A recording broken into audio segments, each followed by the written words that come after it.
Hey everybody, this is Rydo and we're back to Pinball Arcade. Today we're looking at Arabian Nights, and since Arabian Nights is one of the most beloved pinball tables ever, I think we'll just jump into it Open quickly. Sesame. 1996. This is a table that I've played digitally quite a bit. I don't believe I've ever played it in the real world. It's kind of a long, brutal table, if I recall correctly. Um, Very demanding, something that really you can sink your teeth into, versus a lot of tables where you kind of can do everything on them and just get bored with them. And inherently, in 2021, if you're going to play pinball, you're probably going to have to be rich or you're going to emulate. Which that is just becoming more and more apparent that most people, if they're going to get into pinball, need a outlet through emulation. Um, but if you are rich, then you've got to buy tables, which means you're driving potentially hundreds of miles to pick up pinball tables. You've got to have it in your arcade room, which means you have to have an arcade room. And then you've got to kind of play them at least once a month, probably once a week, to really get the value out of them, because you're going to be spending $5,000 to $10,000 on a pinball table unless you get something that's just in terrible shape. Also, owning a pinball table pretty much means then you become a pinball repairman, because there's very few service techs out there that know what to do or work on pinballs, because there's very few arcades out there. You've become this kind of collector at such an extreme level of something that breaks very, very easily. Um, so if you were to get a table that was super simplistic, like a 1960s or earlier wooden table that barely has any shots to make and three pop-up bumpers, arguably that might be something that is easier to maintain, but it probably isn't, because all of that technology is just older and it's going to be harder to find parts and or impossible to find parts. Um, so you probably wouldn't want a 1960s table. Ideally, what you would want, I think, and this might be silly suggestion, is the South Park pinball table. It's not particularly a complicated table, but a lot of them were made. It is modern. It talks about, it is a theme of a modern thing.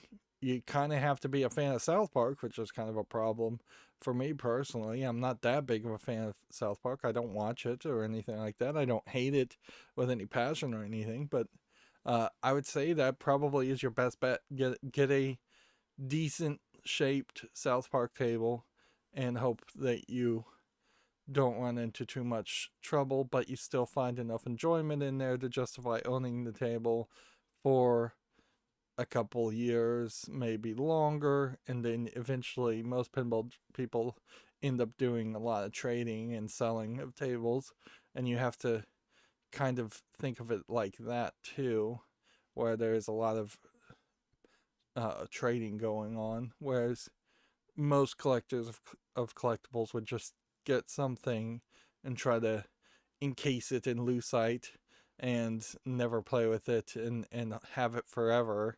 That's not really the way of pinball. It really doesn't make sense for pinball. It just takes up so much space and is so expensive. A different argument I've made, as I've just now gone so down the well as far as watching YouTube videos and other people talking about pinball, is that there is an argument that the newer generation of kids won't like pinball. And this is something that comes all the way back to like 1983 Donkey Kong. How interesting would Donkey Kong be if it was just that first level with the going up uh, the ladders across the steel beams up to Donkey Kong? That table probably not as interesting as it is, in that Donkey Kong, after going up the steel beams on the first level, also has a second level and a third level. I think there's even a fourth level that is kind of hard for people to see in the arcade game, that wasn't actually in the NES game, called the Pie Factory. Uh, but if pinball literally has only one screen, it's a physical thing, but it's the table. Things don't change. Even if you do have an LCD matrix and you have a decent amount of video modes, things do not change on the main focus and the main playfield. And that is 100% different from any cell phone game sold today. That's 100% different from, well, not any, but nearly all video games sold today, and nearly all TV uh, shows, and nearly all movies. Like, nothing stays on one screen, so it can feel very boring. There is also a danger in owning a real world pinball table and having a kid flip the flippers so fast that they will actually burn out your flippers, because you're not supposed to just smash them like I do in the emulation during Multiball. I feel like you're fairly safe even in the real world to smash them during Multiball, but you're not supposed to just smash them always. Uh, so it's very questionable as far as whether there is a new generation that could embrace or enjoy pinball. If anything, it's like maybe you could get a small niche group of hipsters willing to go back to pinball and be interested in it that way. But I don't even know how you would make a modern pinball table to address the randomness of video games. Your pinball tables being stationary are kind of like Sudoku games, where it's just one screen doing a puzzle, and that's just a pen and paper a puzzle that has been converted to a digital form. Uh, so it really is an uphill climb. I said we were going to jump in here, so let's read this. Tales of the Arabian Nights, 1996. This John Papadiuk designed masterpiece brings to life some of the most memorable tales of 1001 Nights, as told by the Persian queen Scheherazade. The setting is ancient Baghdad, where wishes can be granted in the ultimate battle to rescue the princess from the clutches of the evil genie who taunts all foes. There are jewels to be collected, and a playfield that will have players spinning a lens lamp, flying on magic carpet ramps, or visiting the bazaar for countless awards. With a deep set of rules, beautiful artwork, engaging voiceover, and an excellent sound effects, this is one of the most popular and highest ranked tables of all time. 3,128 units of this table were produced. Alright.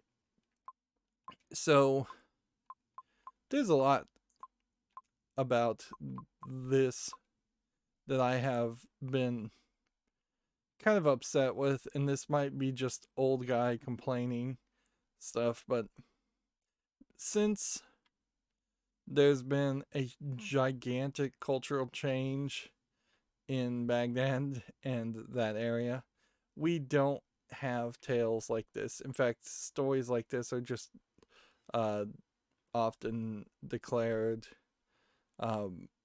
illegal, immoral, and not told. Like these, arguably, maybe these things never really existed. Maybe there was no ancient Middle East beautiful, scantily clad belly dancers.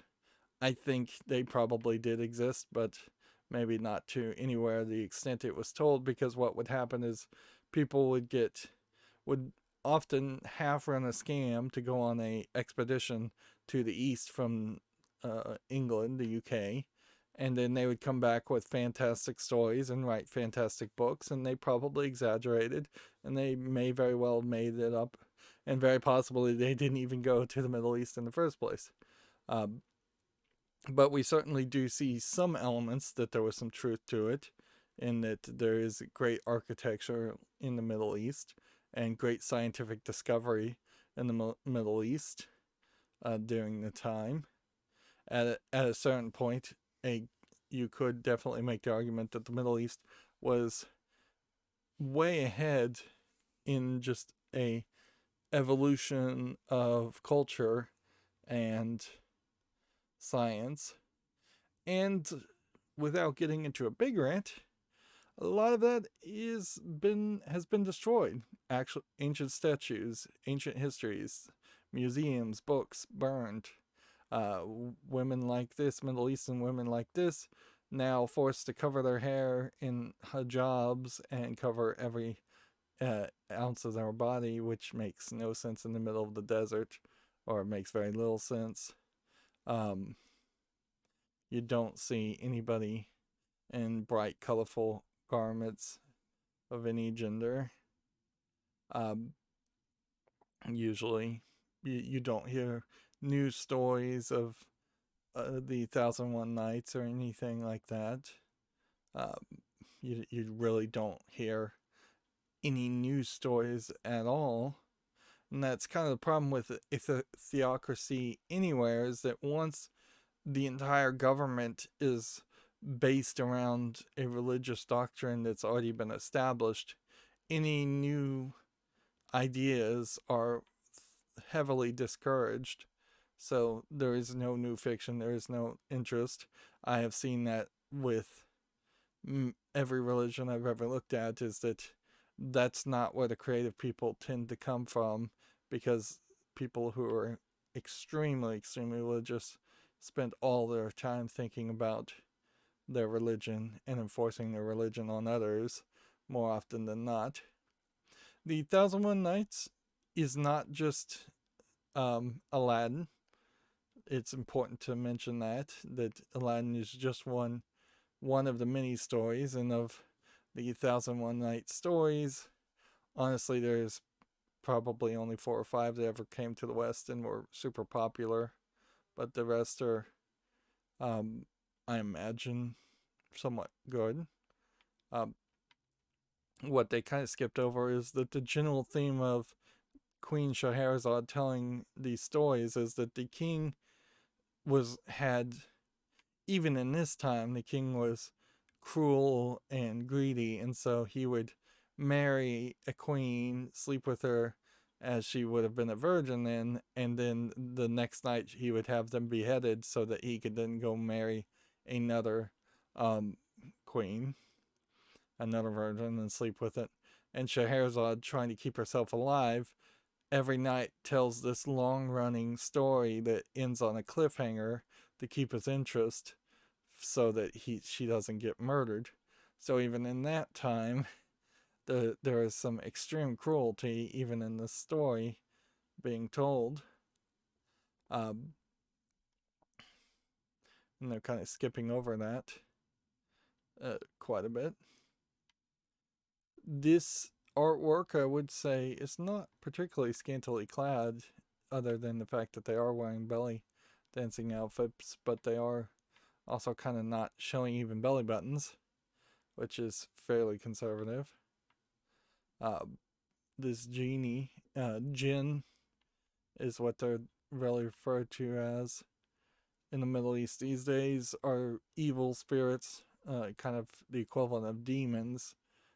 Genie are not normally, for that time, or when stories were being told of them, good wish granting characters. And so they've kind of got that idea. Disneyfied a lot of stuff, certainly, and what you're seeing here is not really influenced by Disney's Aladdin, which maybe hadn't even come out at this time in 1996. It probably had, but I'd have to double check that. There's a lot going on this table. Let's start with here. You have a plunger that goes up and down, or it feels like it goes up and down this saber design to 1, 2, or 3 skill shot points. And I think the third one is never scores. But no, I think the third one actually does score too, and it's a digital choice as to which one you're supposed to shoot for.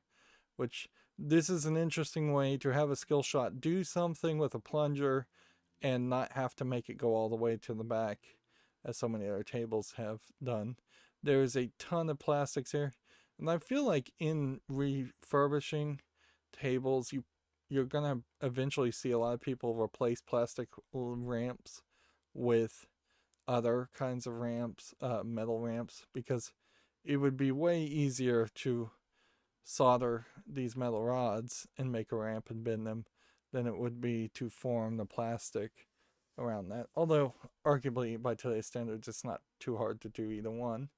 You've got what looks like 7 tails you need to tell, 3 wishes to collect, some blue triangles that you're trying to light up as a end of game score multiplier, maybe.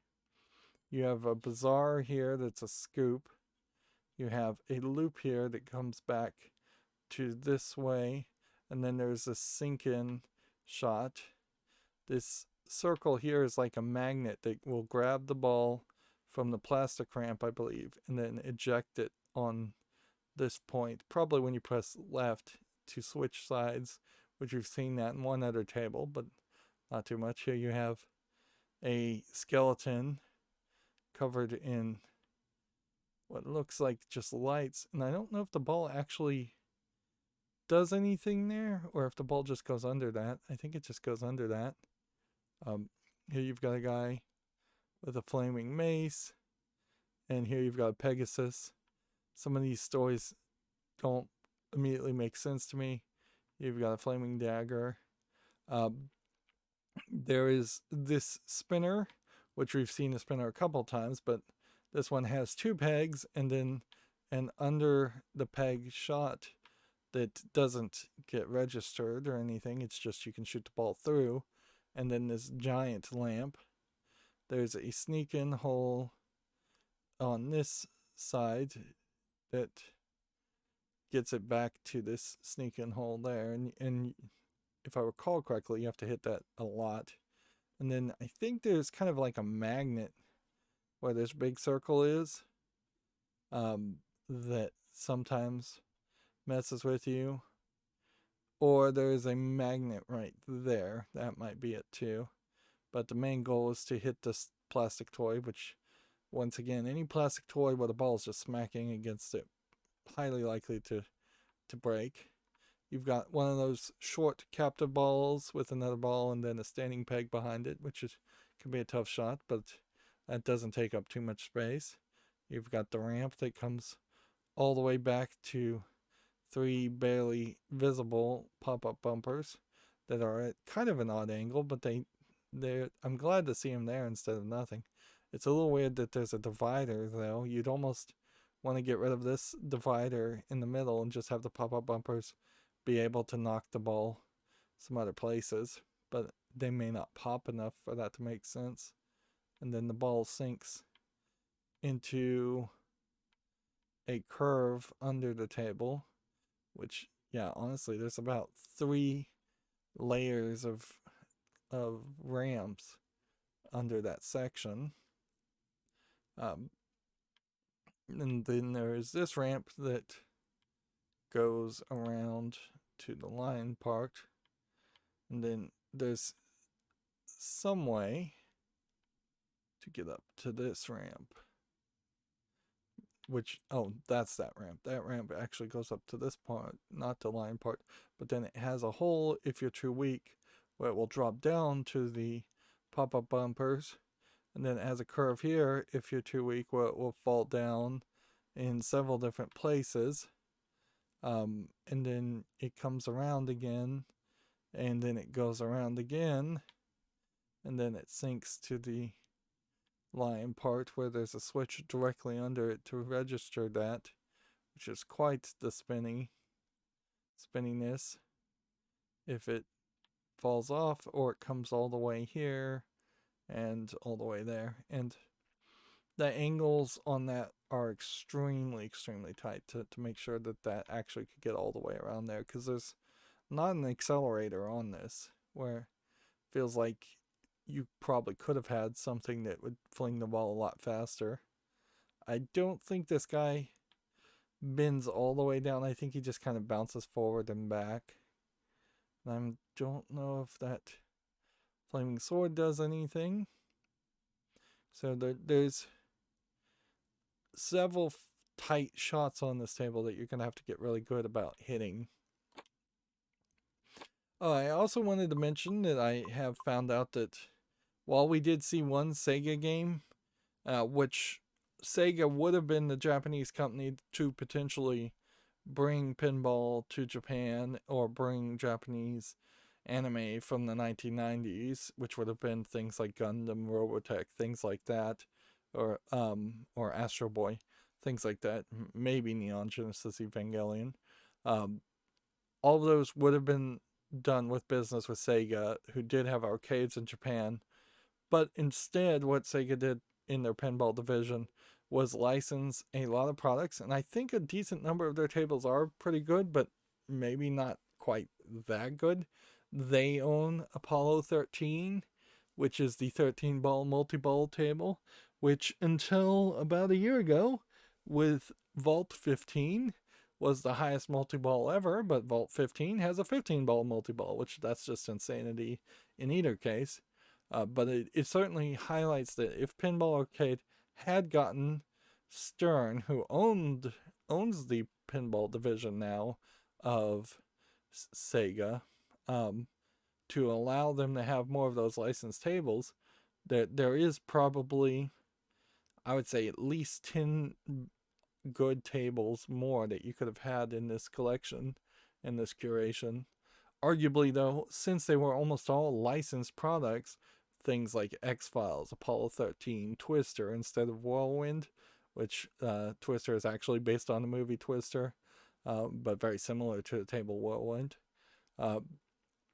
Yeah, it definitely feels like William Stern, some of the other pinball companies literally just copied some of Sega's licensed properties and made better versions without having to pay that licensing fee.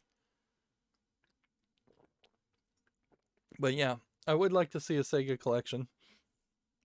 And there are like a dozen very, very small companies that are competing with Stern in 2021 as far as making pinball tables. And they've all kind of made 2 or 3 of them. So getting every single one of those tables potentially listed would be interesting also. Can't zoom in on the flyers, unfortunately, as much as I would like. This is a really nicely designed flyer. A lot of details on the drawing and hand drawing. These flyers never really saw the light of day for consumers, so it's kind of crazy that it looks this nice, because this would only be handed to arcade owners. But yeah, just your description. We do have a lot of tables here with legal notices to just once again establish the copyrights of table designers. Let's start playing since it's been 20 minutes. We want to complete a super skill shot, collect the jackpot during Genie Multiball, score the Fireball Award, capture a ball with a shooting star, and activate Harem Multiball. I almost said Harlem there. Like, even the idea of a harem and multiple wives.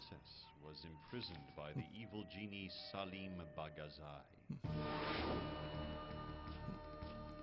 So our skill shot is to get all the way to the back. And the skill shot was missed. So our boot got bitten by a snake. Wow. I blinked and I missed it there. So the story is different. It's not an evil sultan, it's an evil genie that's captured him, which doesn't quite make sense, because the idea of a genie being interested in being told a story for 1001 Nights doesn't make sense. I don't think a genie would care. But it does thematically for this fictitious fictionalization on a fictionalization, this variant of it, or parody of it. It makes more sense to have the genie be the main bad guy. Welcome back. Notice how it just says welcome back instead of starting the whole story again. The tale of So, the flying horse. there's holding the magnet telling you what to do. You tell the flying horse, not called a Pegasus, which I guess maybe Pegasus is more Greek Roman storytelling. There we go, we got the skill shot.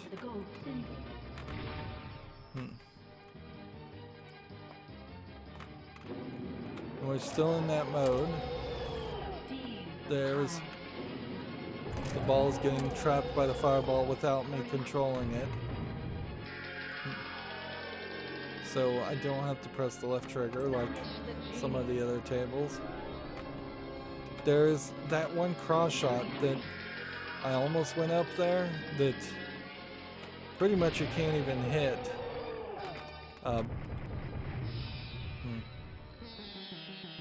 Without the ball bouncing. And this definitely could be one of those tables where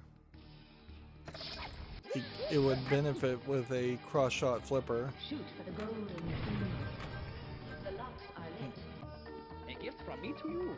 So I think to get the multi-ball you have to spin the spinner multiple times.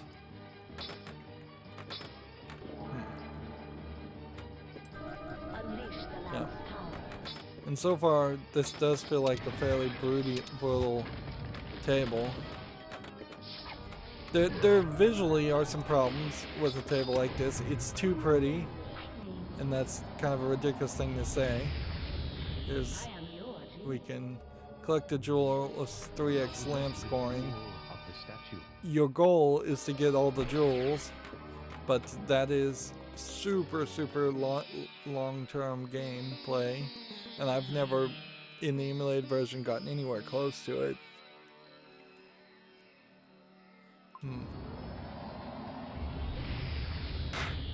I also looked to see like which game has the highest completion ratio as far as wizard modes, and it is this game with I believe about 12% of all players getting the wizard mode on this table.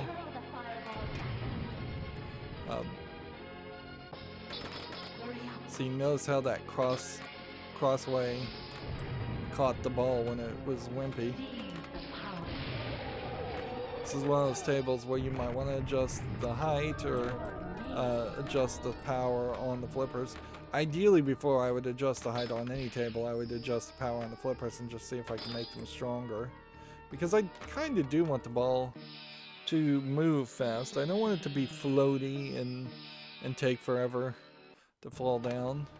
But then there have also been a lot of tables where the ball kind of moves too fast for me, and it does just shoot straight down the middle, where even if I was gonna nudge, I wouldn't have had enough time to think about it and accomplish it.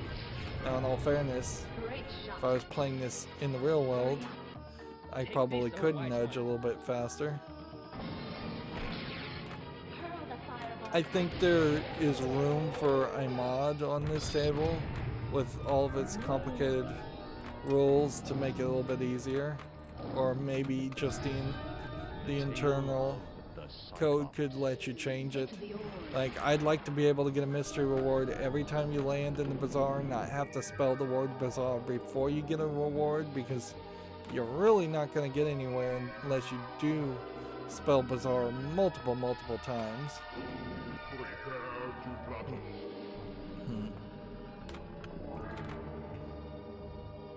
And yeah, the goal here is to hit the genie. Shoot ramp to the left. Of the Cyclops. So that's a jewel of the Cyclops collected, and that means I finished a mission.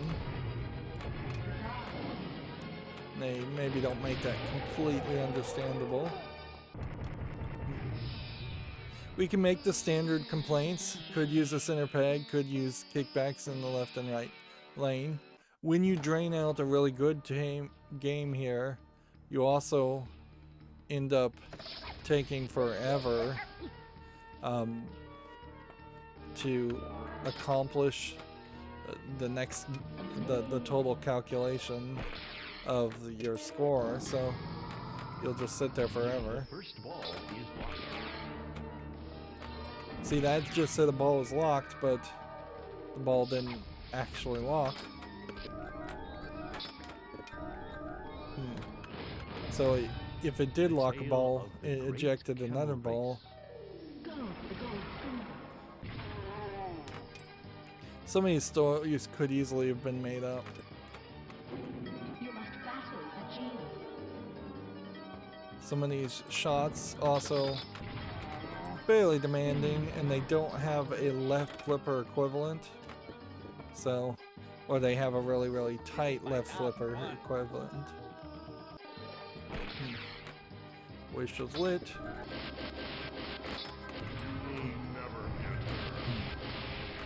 The spinner doesn't give you a ball saver or anything, so very often you'll just get a straight down the middle thing.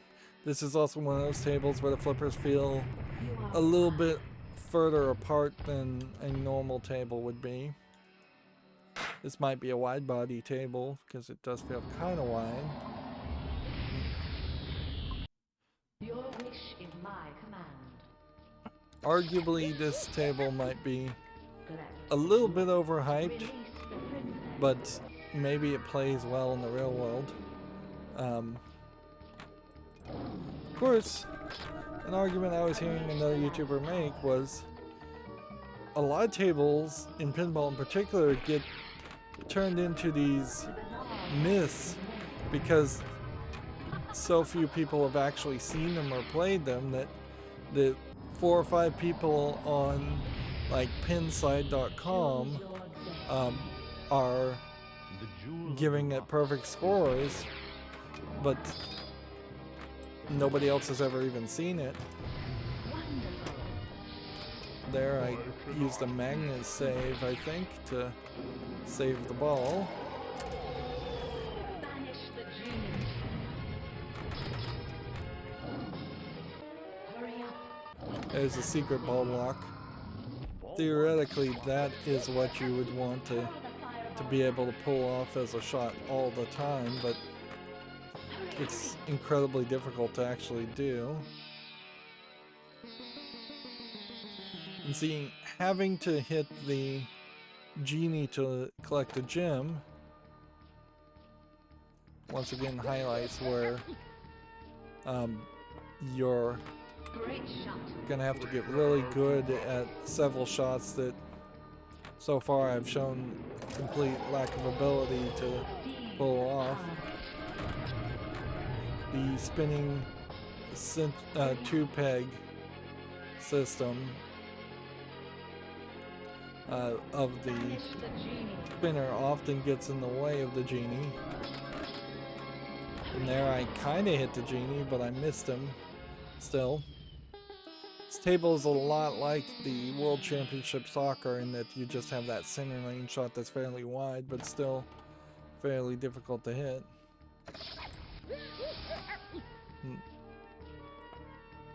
Eventually, I think you would probably warm up to the skill shots on this table very nicely. This genie is powerful. That is kind of true with any table, or almost any table though. The tale of the 40 thieves.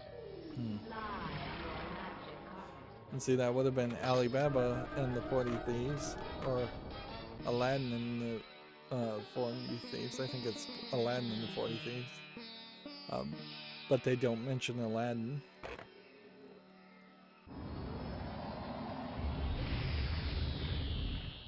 Which, arguably, if they didn't need it for name recognition, you would call this game Scheherazade, not Arabian Nights. Oh, master, Even though, rub the lamp. because it almost feels like it is a parody prequel to Battle the genie. the 1001 Nights, where she learned all the stories. Particularly if she actually experienced all the stories in the real world, or in a prequel, and then she wasn't just making them up.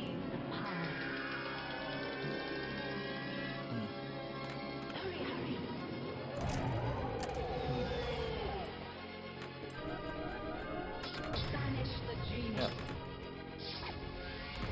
Playing this table, though, I have some real problems with some shots on this table. They are difficult to hit. I actually think there is a metal cage that pops up and catches the ball with several different metal pegs. So it's not really a magnet save as much as a magnet save with metal pegs around it.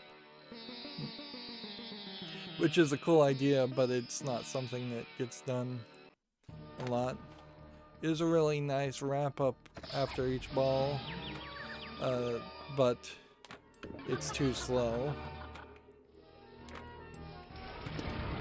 So there's a super skill shot after you get the skill shot. The dot matrix animations on this table are very nice.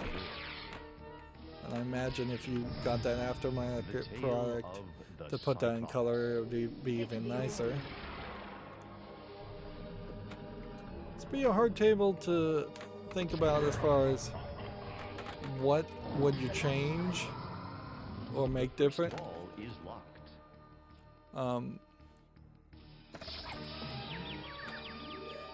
Because you could potentially change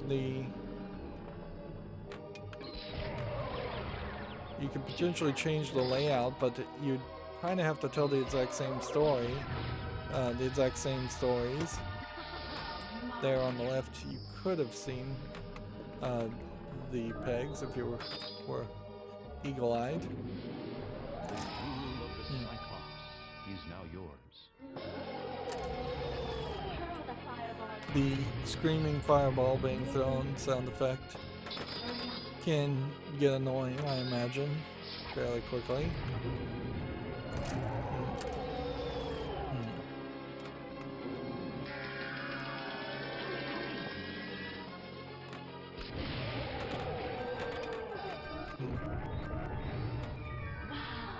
And hitting the genie to collect the fireball award didn't start a new menu. The tale of the flying horse. I hit that yellow standing target. There's some crazy far up there standing targets for those to be mandatory.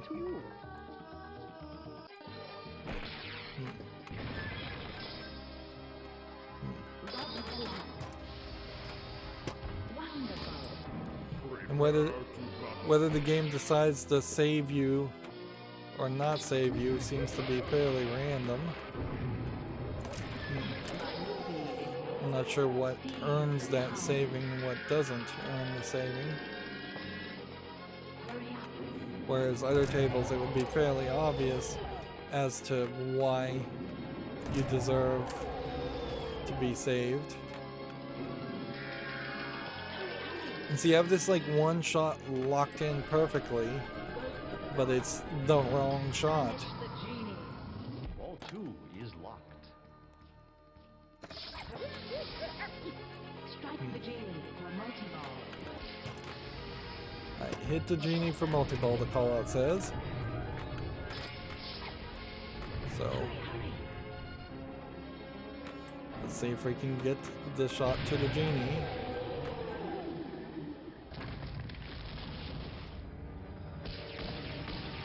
Is your multiball.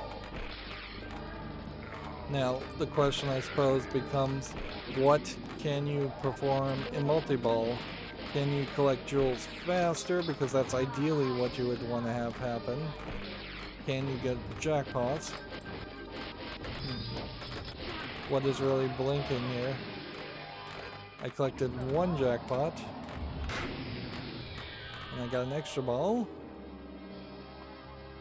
I don't know if I was supposed to be striking the genie to get that multiball, or if I had to do something else.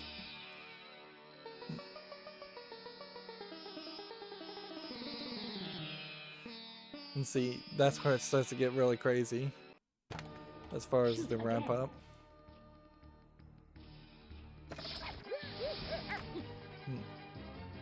Go for the gold symbol.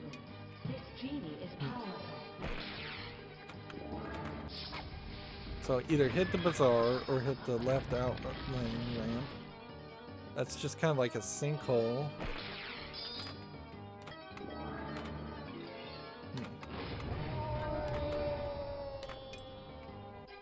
And arguably, as much as people like this table, I do feel like they simply just don't The jewel of the statue have is now yours. as good angles as I'd like.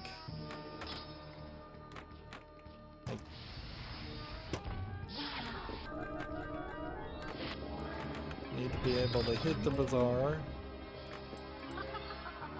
which is still lit.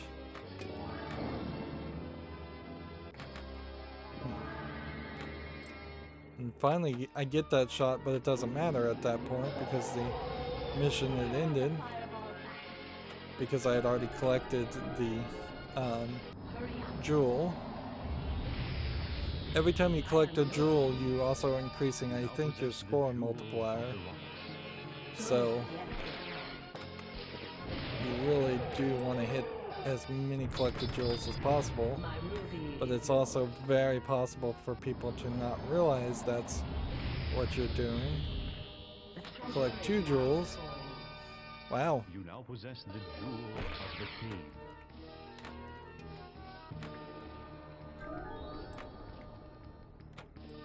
And maybe it's the spinning of the tale of the 40 thieves. the spinning of the Aladdin also very well possibly is the thing that charges up the bazaar. There. Possess the final jewel. Wow, I'm doing way better. Only hope. It is, I think, worth mentioning in video game era. We had things like Assassin's Creed 1 that tried to be in this ancient Middle Eastern theme, and then quickly that got abandoned for one reason or other. I won't speculate why. And then you have the more liked character Ezio and his trilogy in the Assassin's Creed series, and it So pleased. kind of just, oh, the ball disappeared. There's like a trap door Running out. Shoot the where the golden genie. symbols. Battle the skeletons.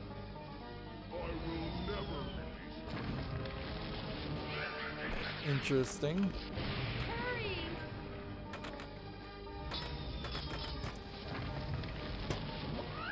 It does feel like my flippers sometimes trigger that. You fix the move. Hmm.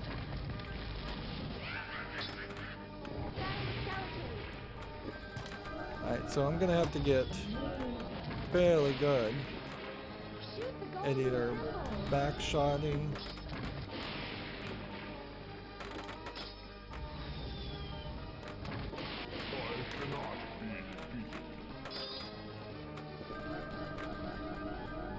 Time is running out. Shoot I the think I did it. golden symbols. Your scimitar is ready. unlimited balls until someone wins.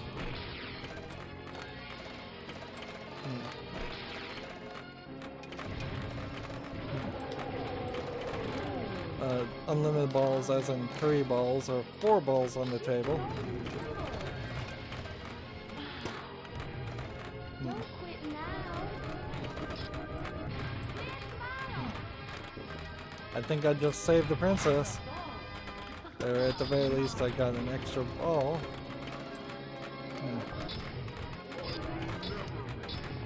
So you're just kind of in this big fight. And see, this is exactly how kids would play flipper with the flippers the whole time, and this literally can burn out the coils.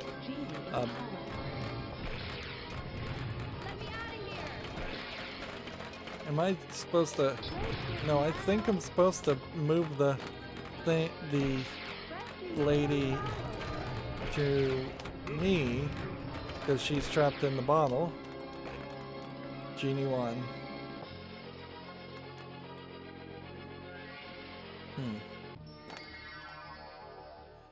Keep shooting.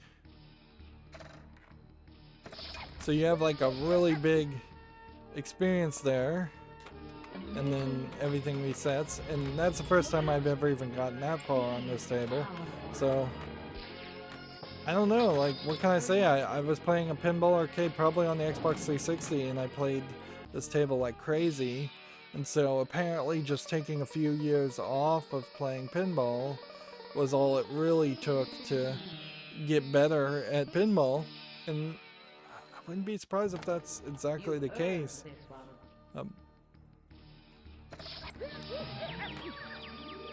Snake Charmed. Go for that super skill shot. Missed it.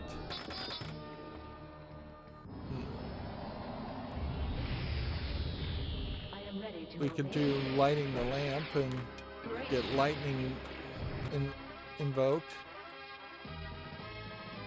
I got an extra ball from the outlane bonus, I think. Either that or I got a high enough score to get an extra ball because of an outlane bonus. A new ball for you. This, like a lot of tables, definitely opens up the possibility of very high scoring if you know what you're doing. If you get the table multiplier up and you get lots of things going.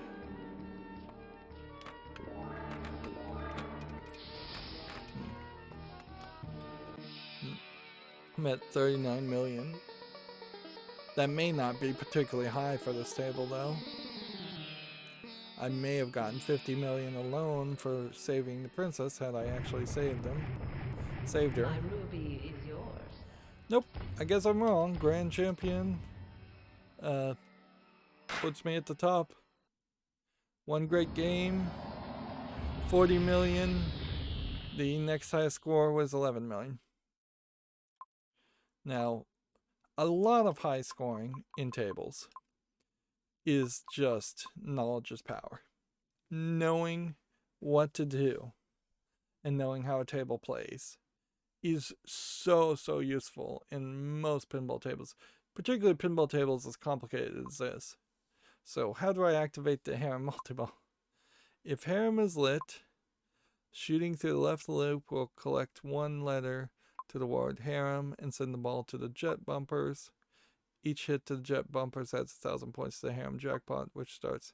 Harem will only light when the tiger loop and the ball lock are not lit. Once harem is spelled, harem multiball starts. Okay. So,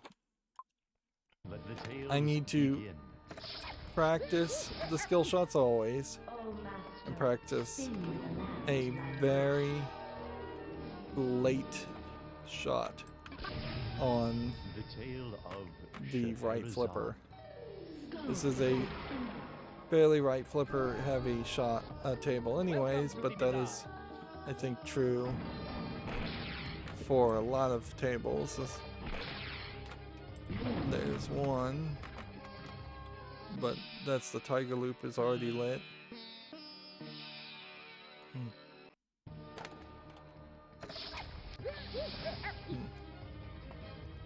Shoot for the golden symbol.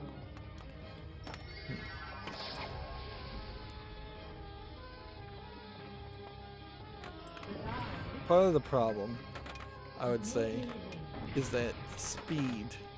When the ball comes down the in-lane shot, getting that angle right is different than when it bounces or comes to the face from the other side of the slingshot.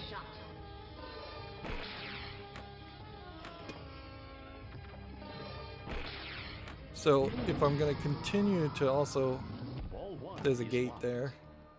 if I'm going to continue to practice the shot too, then I also need to The second ball is locked.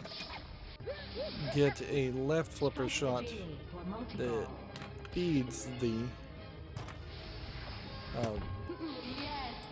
feeds to the left flipper.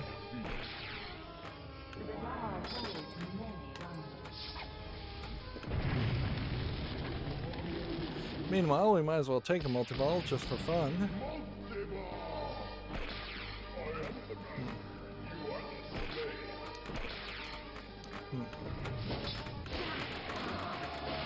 You also have the predecessor to Assassin's Creed from Ubisoft, which was the Sands of Time series, Prince of Persia series, which led to its non-existence. And arguably, without getting into too much politics, I have to assume that the Ubisoft just got hassle and pushback from telling any story based in ancient Middle Eastern, and I think that's true for most game companies, that they are either terrified of saying something or doing something that will offend someone, or they've got someone, whether it's a SJW or some someone else telling them that it would be inappropriate to mention the history or a fictionalized version of history. And that's kind of ridiculous, because if somebody told me that I couldn't tell sci-fi stories because that fiction offended somebody, I'd be like, well, too bad, get over it. You have a right to be offended. You don't have a right to tell me to stop creating art. And people's sensitivities have affected, I think, video games in general way more than any other art form.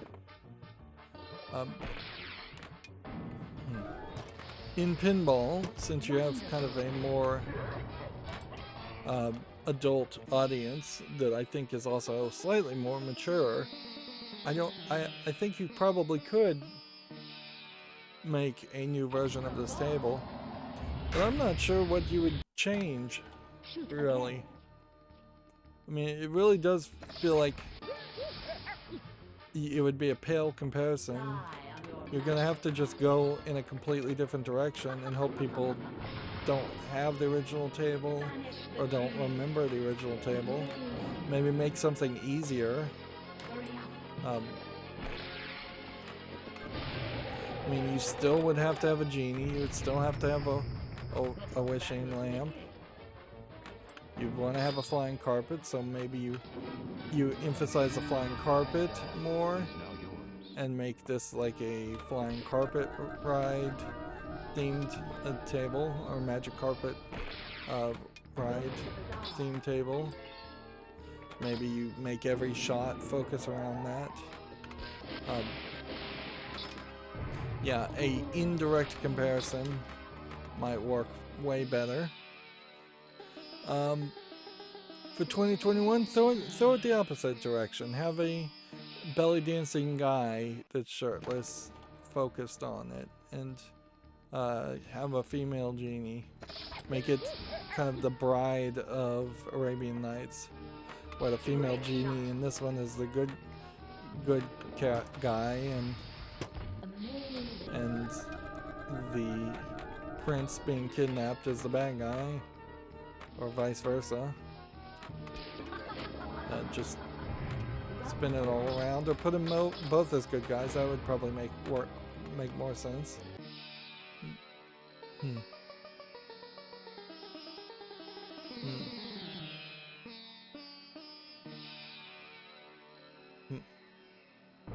You don't inherently have to have a bad guy in a pinball story. It could just be impressing the genie or impressing the king, doing magic carpet tricks. Make it kind of like a skating game but with a flying carpet. Release the princess. Amazing. I think the trick here with the harem shot is it is a matter of time, and I'm not sure I want to put enough time into this table to get to that. The tale Because of the Cyclops. Hit the orb. it does feel like you are just going to have to hit that a bunch of times. Shoot round to the left. I guess the captive ball is the Cyclops. I wish the angles were a little bit different so you could backslap. Backslap up to the loop.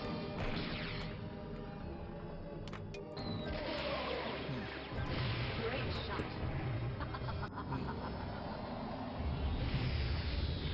The treasure I don't know what actually You now possess makes the jewel you get 2 jewels, but I think it's because you spelled bizarre twice. However, you spelled bizarre. Whether that's through spinning the lightning or the regular spinners. amazing. Wonderful.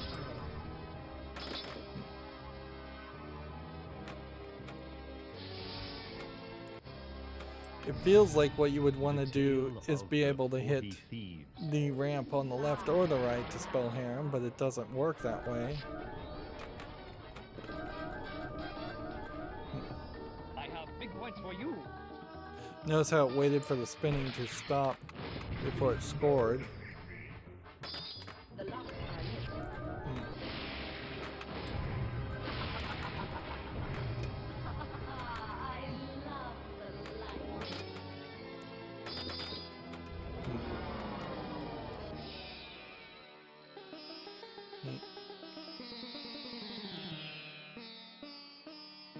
Maybe you'd more emphasize on jewels. I think you might be cool to throw in like the Library of Alexandria, Great shot. maybe some ancient buildings The first ball is locked. if you were gonna go ancient Middle Eastern, but Shoot ramp to the left. yeah. I don't know how you integrate that into the story.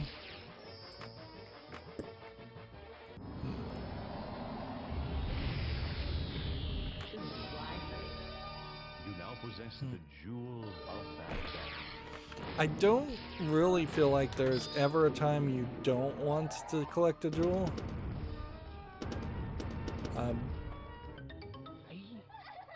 There you got a harem sneak in 1 Extra ball. and an extra ball. This is proving to be easier to play than I recall. Go to the dark. Maybe I've just gotten better. Maybe it wasn't as hard as I remember. Strike the genie for multiball. Amazing. It's a little surprising that there is as much polish on this table and as much plastic as there is. I could see getting rid of the centaur at the launcher. That's not really doing much. I could see maybe getting rid of the fireball gimmick or the spiral shot ramp, because that's not really necessary to have that extra bit of plastic. Maybe it doesn't actually cost that much to add that much plastic even these days. And this is This piece of junk. so late to the party as far as the beginning of the end of pinball that a table like this might have just had to have been so overly designed and decorated to catch people's attention, where if this table had the same artwork and just had like 3 pop-up bumpers and a row of about 10 standing targets and was from the 60s, it would fill right in line with that timeline also. You're amazing. Great Shoot the genie. I really would just make code changes here. More ball savers. And just kind of make sure the ball doesn't shoot straight down the middle. Slight changes to the angles. You could flip a table like this and put all the shots on the left, on the right. You could do that with pretty much any table, and that would be something new and different. And it would be very, very easy to potentially get the license to a table like this and then just not change anything and just flip it so that it was the other way around, and hope you could convince people to buy the table twice or buy it for the first time at a cheaper price than getting the originals, The desert is now yours. which I am seeing some instances of that where people are The tale taking of older Alibaba. tables and then re-releasing them, Shoot for the golden thing. which that makes a lot of sense too. Like, unfortunately, it doesn't make them particularly cheaper. And I'm not sure if there is a real conceded goal amongst pinball manufacturers, which would mostly just be Stern, to maintain the high cost of pinball. I think it really is just that it is that expensive to make a pinball table. Welcome back. There's a lot of physical shipping, physical goods, physical parts. I am your genie. Any component potentially in a pinball machine may have been shipped a dozen times before it finally got shipped to the final consumer, because a fuse or a LED or something like that could be shipped a dozen times out of a manufacturing plant in China before it is even installed in a circuit board for the pinball machine, that then has to be shipped to a location to be sold. And then there are third-party sellers that resell brand new Stern pinballs, so you may not even be buying directly from Stern.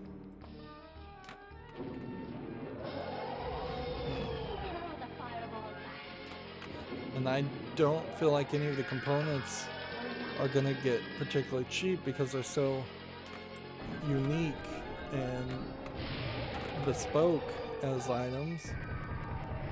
Sure, you could potentially throw a Raspberry Pi as the brain inside of a pinball machine and reduce the cost in the circuitry, but copper wire is still extremely expensive, and components in general are extremely expensive. Motors aren't gonna get any cheaper anytime soon.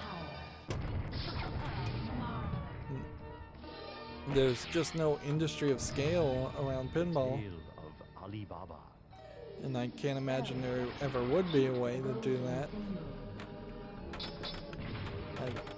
Unless we see a major resurgence of people wanting to go to malls, which we might see that, but then that also would have to be a major resurgence of people having arcades in malls,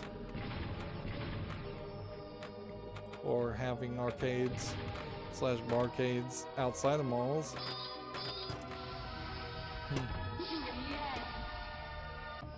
This is my last one. And even if we lost the internet The second completely, ball is locked. and PC gaming and console gaming could only be single player, I don't think that would be enough of a loss to have people start going to arcades a lot. There is baseball fields and football fields and things like that. They never had arcades, and that The tales kind of begin. goes to highlight an issue there, because that would have made a lot of sense if they did have arcades. Plenty of boring baseball games out there that kids would have loved to go Welcome to the bazaar. play video games in, and would have been trapped. But then you nowadays would have somebody with like a Nintendo Switch instead, so how do you compete with a Switch or even a cell phone? You kind of can't.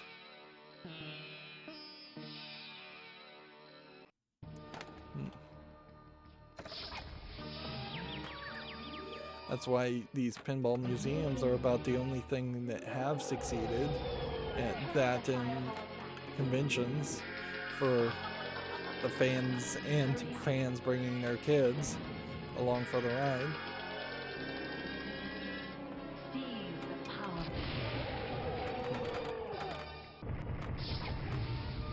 Every time you go around that loop, you increase the fireball bonus, but I don't think it's of a significant amount that would matter. The tale of Scheherazade.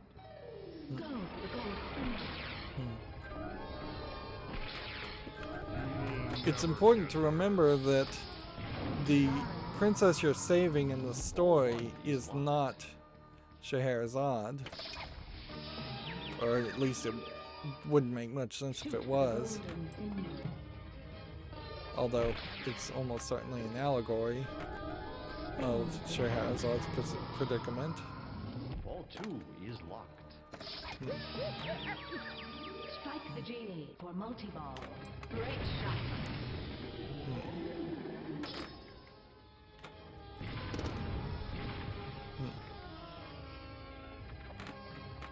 I was not paying attention. I almost let the ball drain. Seize the power.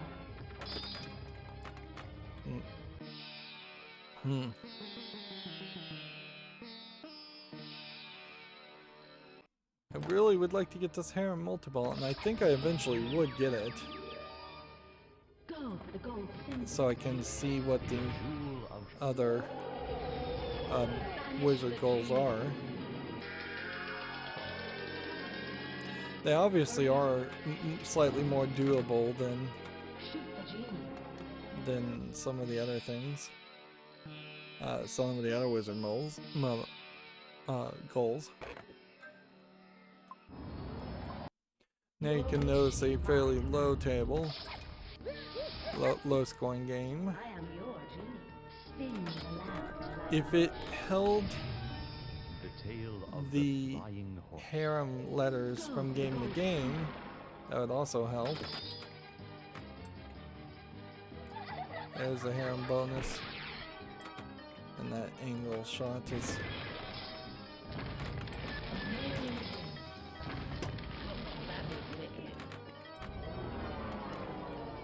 arguably this game has too many modes that get in the way of other shots, so you'd almost like them to double while you're in those modes. And like the Pirates of the Caribbean table also feels like it has quite a lot of modes that potentially could make it very complicated and difficult to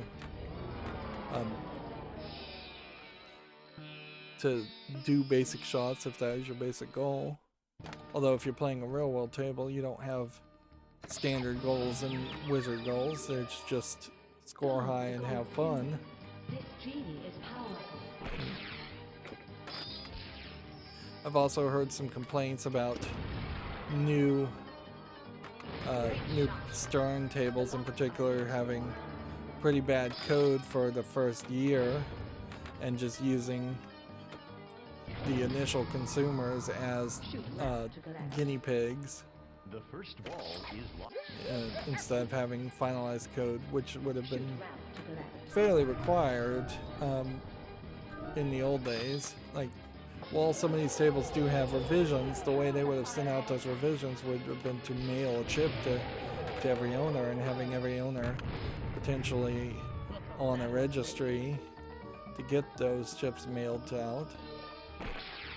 I wouldn't be surprised if they also tried to charge people for The second those ball kind of is locked. upgrades. Strike the genie for multiball.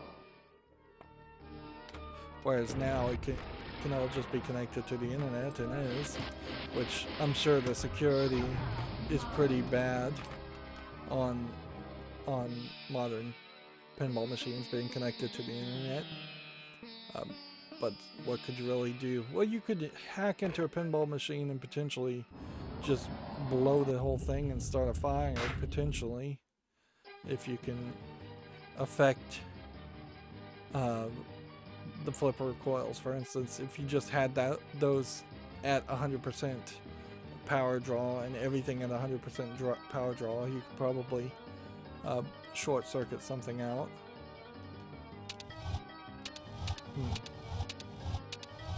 The game glitched. I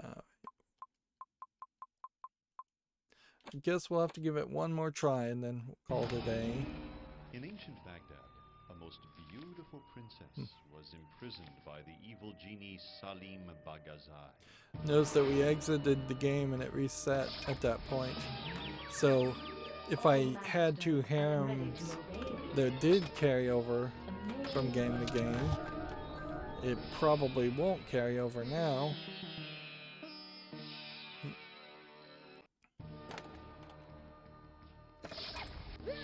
It did occur to me though, since these devices are connected to the internet, it would be very easy to have a, yep, we're back to 1H, whether that restarts per game anyways or not.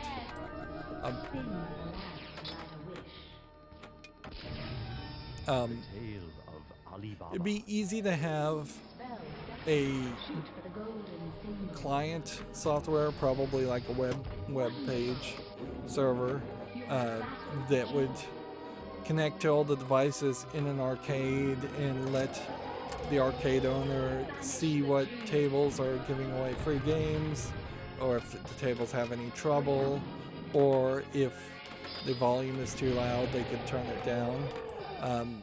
You could easily stop quite a lot of potential fights by having having the ability to remotely administer and turn down the volume on the table without having to walk up to somebody who's playing the table, causing all the loud noise.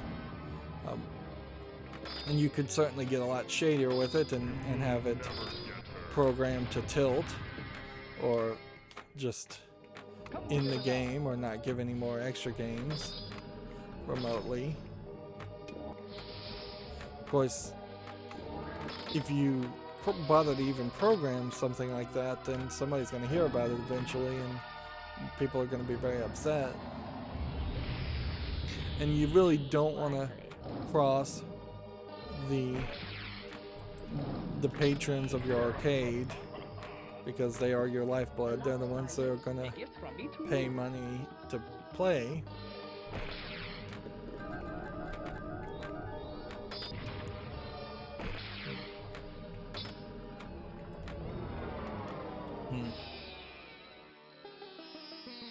But yeah, being able to remotely administer all the arcade games in an arcade is way more useful.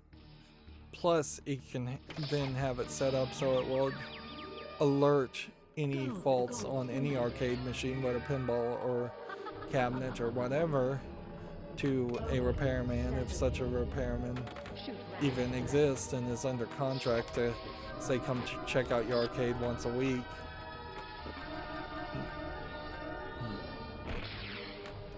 You almost get to the level of one of those unmanned Amazon.com stores where you could just put a bunch of cameras up and have an arcade where nobody's ever around, so you don't even really have to pay an hourly employee to watch. And we do have that in vending machines. Like, plenty of unattended video machines just have cameras on them, so people don't smash them with bats.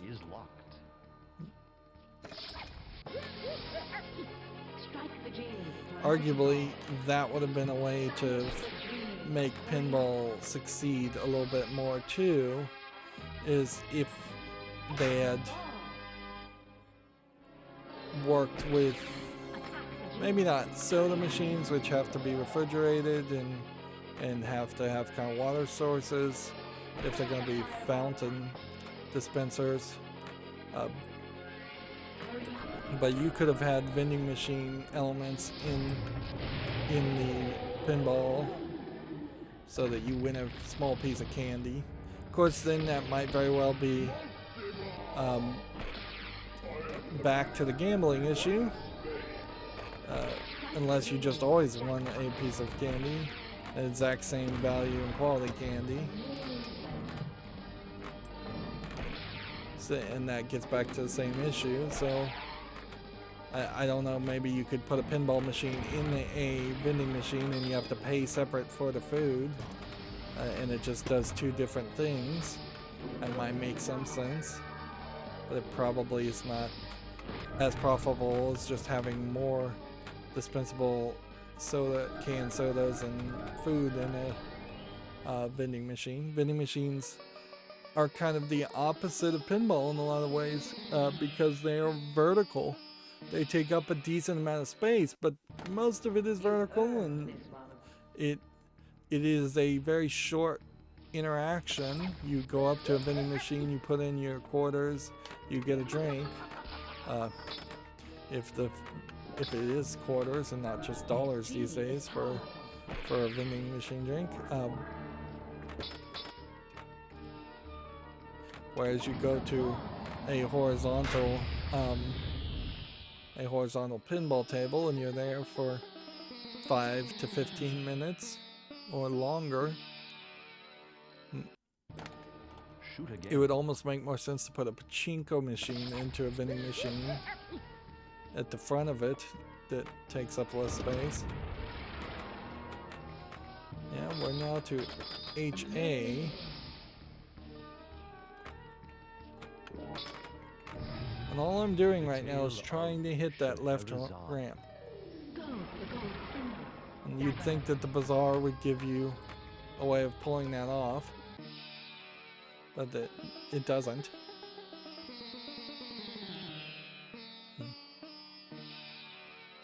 It's fairly easy to go from ball to ball and not really score that much.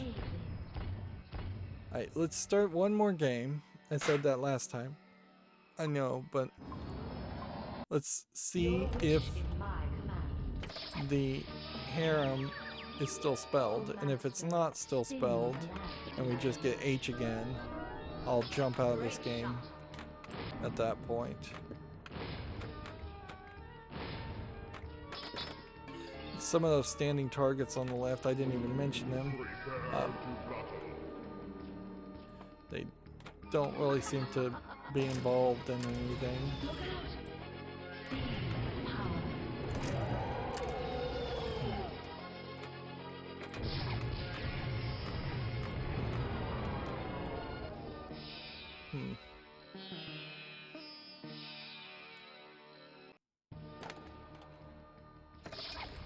This more than most tables really feels like one where I could just spend an hour working on straight up the middle shots to hit the genie, and then an hour on left lane shots to spell harem. But it also definitely feels like a table that I could just get really irritated with after a while and would need large breaks. That's kind of how I felt about it last time I played it, is that I was being forced to try and get all the wizard goals because of Pinball Arcade, and I was being forced to burn myself out on a table like this prematurely.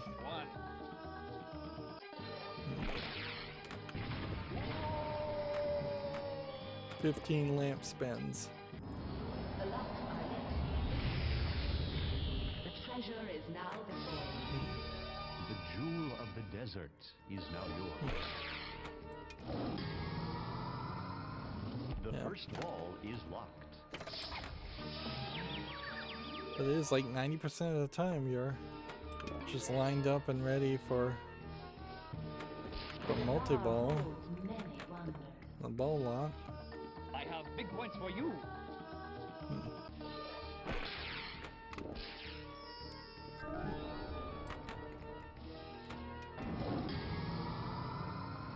And The see, once second we ball start is locked. that lock, Strike the genie for maybe multiball. at this point, Go to the bazaar. I could get to the harem multi-ball.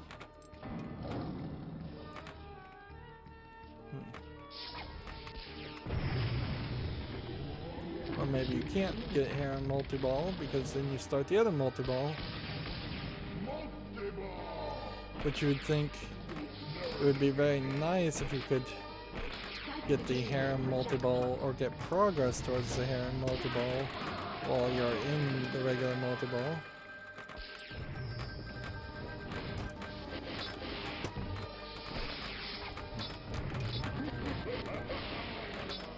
Seems like spinning the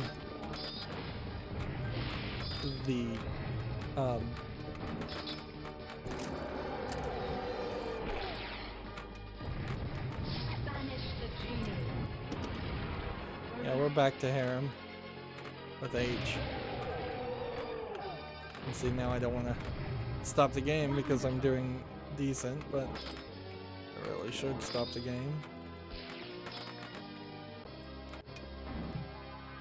Part of the problem is that magnet too. It's just always in the wrong way. Tale of Scheherazade. It's- Go to the gold spindle.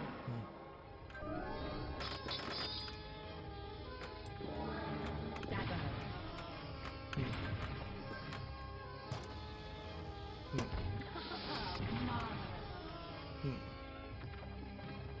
See, now I'm just getting quiet because I'm really actually just enjoying playing the game. I am ready to obey you. Just go ahead and Jewel of collect a jewel Scheherazade to is yours. get out of that mode. I have big points for you. 500,000 is not a particularly high scoring shot.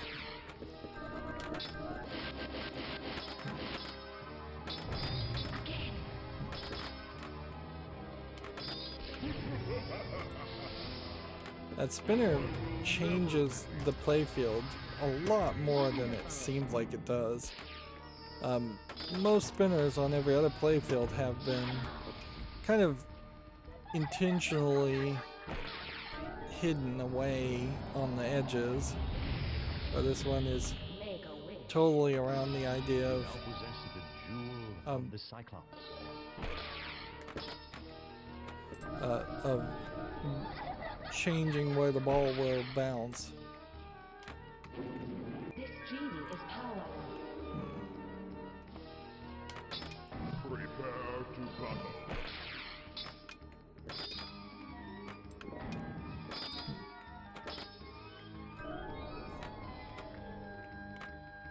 Trap the ball. See if that works. Nope. Hurl the fireball.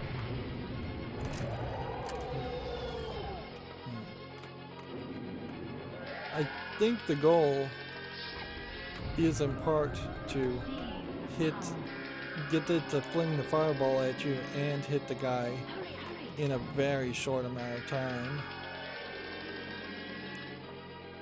Banish the genie. So yeah, there's like 1,000,000 points you can get if you get the shot just perfect, but then it wears down. Hurl the fireball back. Come to the bazaar. Amazing. Great shot. Thieves of power. So I'd have to spin this around a couple times Hurry up. to get it back up to 1,000,000. Banish the genie. You see, dropping down into the harem doesn't count as a harem shot. My ruby is yours. Hurl the fireball back. Hurry up.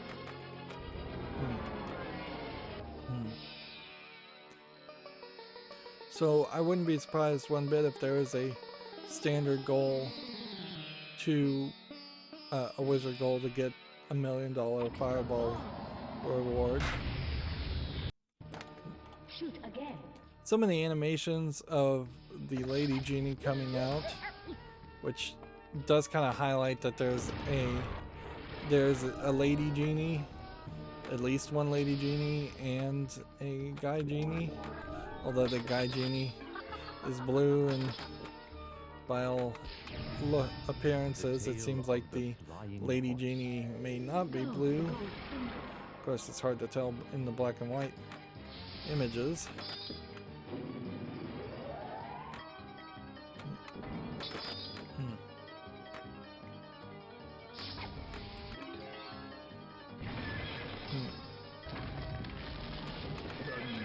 If I was going to redraw the genies, I would probably not draw them as blue. That seems kind of pointless.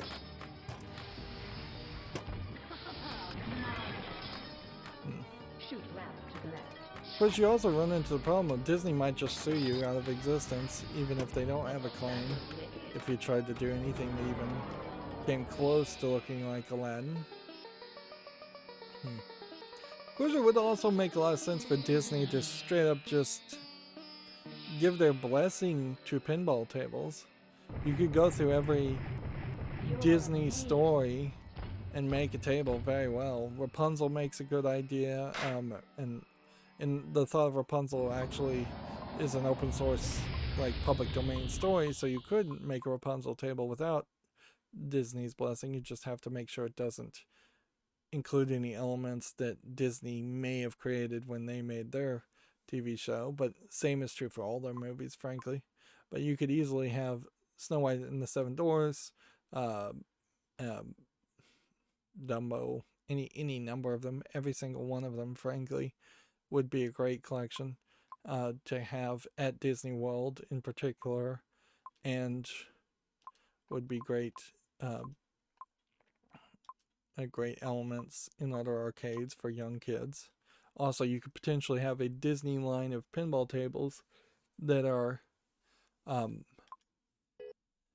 maybe a little bit more simplistic and a little bit more flashy and visual. In a lot of ways, I think that is why Pinball FX3 irritates me, and Pinball FX2 in general just irritates me, is because it is making pinball tables for younger kids, and it is putting a lot of animation and cartoons and making it not feel like what pinball really would be.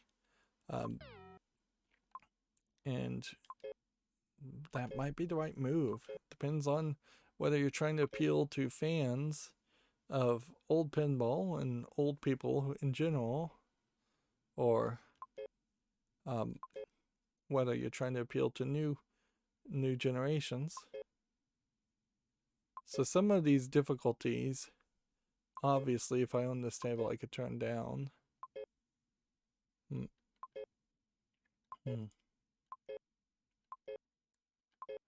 Let's see.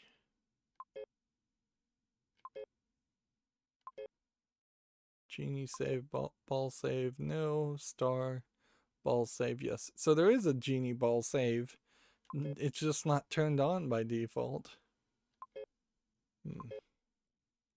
Smoke carryover, no.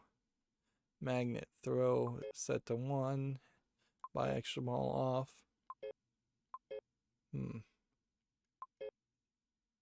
Yeah. So there is a setting there that I would have greatly appreciated. In ancient Baghdad, so with ball control, you can't control whether or not you're going to get the skill shot. And this is another one of these tables where you have basically no control at all. You must battle the genie. That was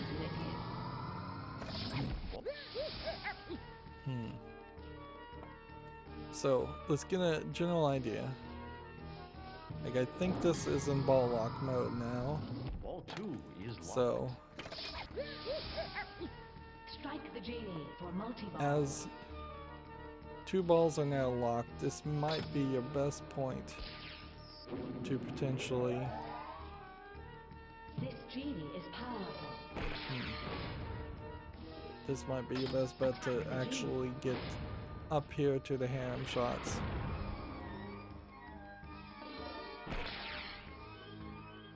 You see, that may have been a vanish.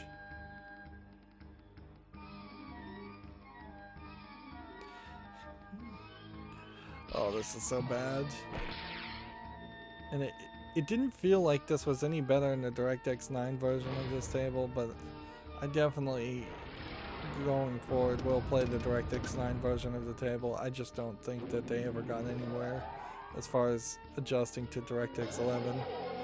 And in the last recording, we had that whole issue with Scared Stiff, in which I could not possibly see the unlit light that I was trying to hit, because the unlit light was like halfway up that ramp. Is as far as I can get.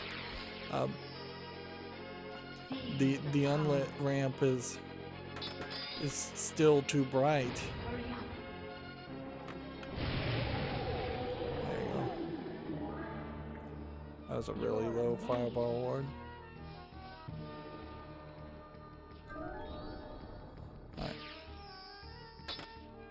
If you could get the wizard goals, you could cheat for the bazaar. Have I got a lamp for you?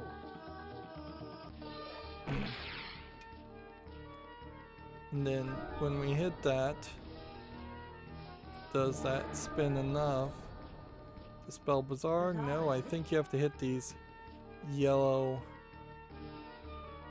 standing targets that are on the table to spell bazaar.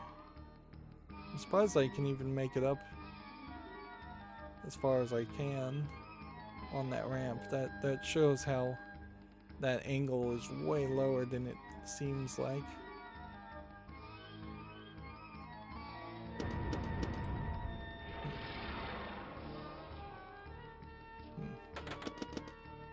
See, the game doesn't feel like I'm accomplishing anything.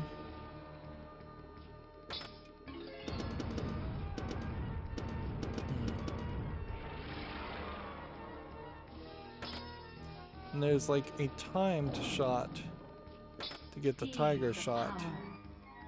And that's what the red light is. So you want that red light off so you can come over here. But it doesn't seem like that's actually spelling harem. So I don't know what really is the thing that would trigger it.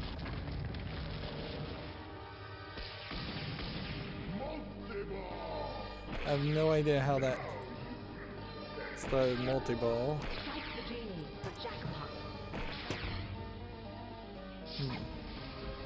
And the thing it's telling me to aim for is the genie for a jackpot. And then go maybe around the loop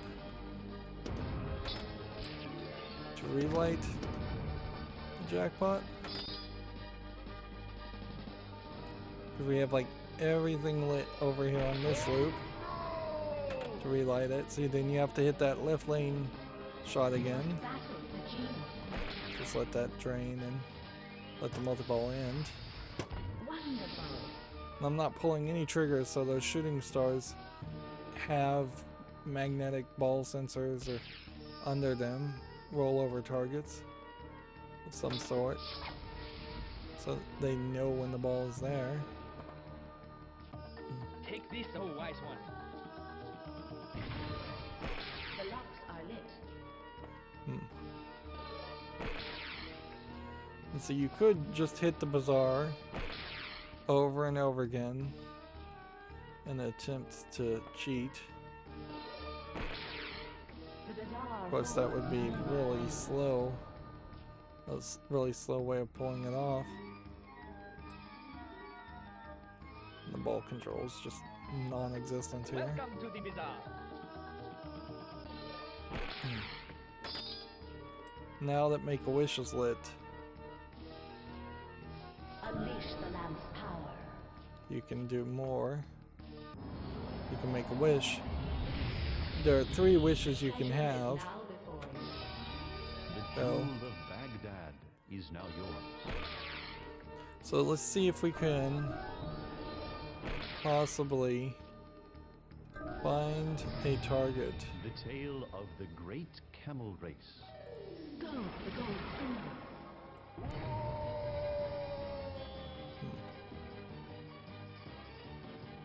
Go to the bazaar. Trying to hit these 3 targets. But they're all sort of in the wrong place.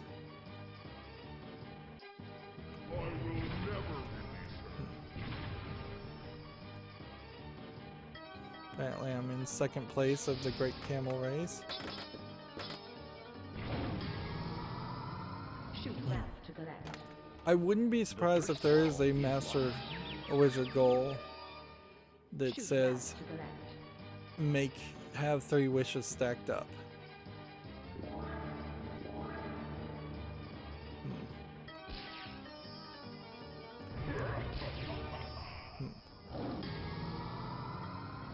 The second ball is locked. Strike the genie for multiball. So, my real question here is it spinning Shoot the this, which with ball control is practically impossible to hit. And if I just start doing that,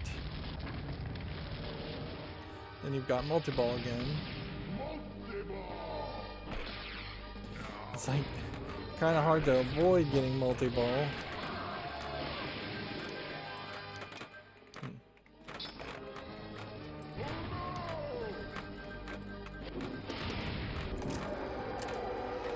Banish the genie.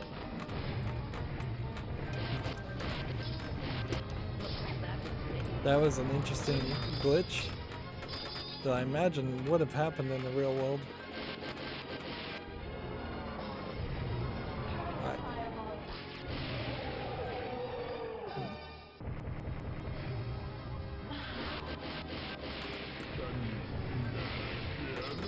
My movie. You're amazing. So I'm gonna hit the ball and keep it in play Hit it once more. and try and spin the spinner a whole bunch.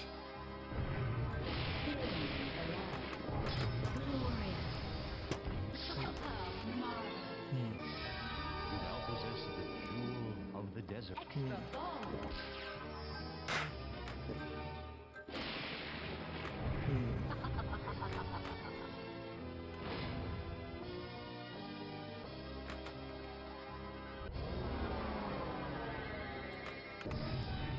The tale of Scheherazade. Yeah, I can't tell. And frankly, instead of just playing with the game, like the game does give me instructions. I should just go read the instructions to figure out what gives you a wish and what doesn't. Because,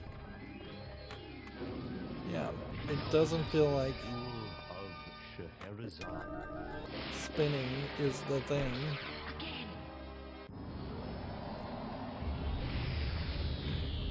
I am now free of the lamp. You now possess the jewel of the Cyclops. Extra broad grip. And see, while spinning did seem to light the bazaar, it's not the thing that seems to give you wishes. Interesting. I am yours. You now possess the jewel of the cave. Although that did just cost me a wish. So maybe there's some kind of discount if you had Tale of the flying horse. 3 wishes at the beginning before you land in the bazaar. Although, in legitimate play, you're almost certainly not going to actually be able to get 3 wishes before landing in the bazaar. You might pull it off eventually, but most people, I think, in a reasonable amount of time aren't going to pull that off.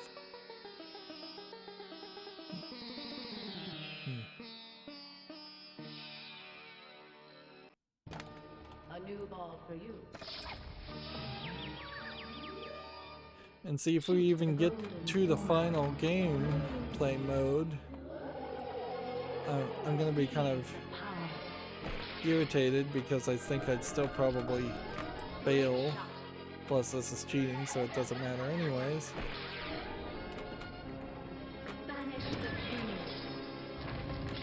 It's kind of surprising how tame this table is. Because it could have gone a lot wilder. Scared Stiff is way less tame, and even Safecracker had some kind of obscene sound effects of oohing and awing playing for no reason.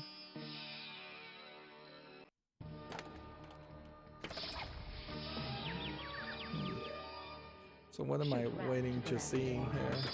I feel like I'm just once again starting the Save the Princess for fun. Take this piece of junk.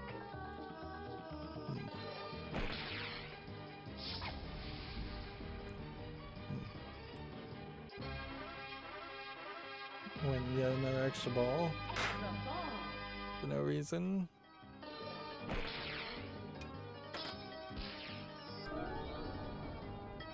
Yeah. Hitting this. I think you have to get it to make a full rotation is part of the problem.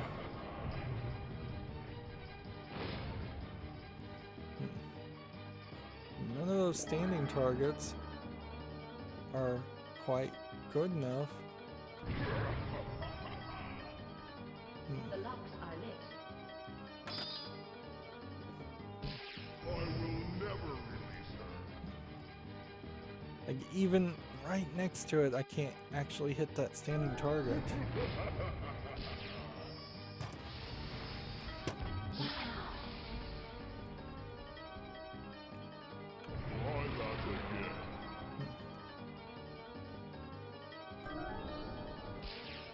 Come to the bazaar. See, it's saying come to the bazaar. And I can't even get the ball up there.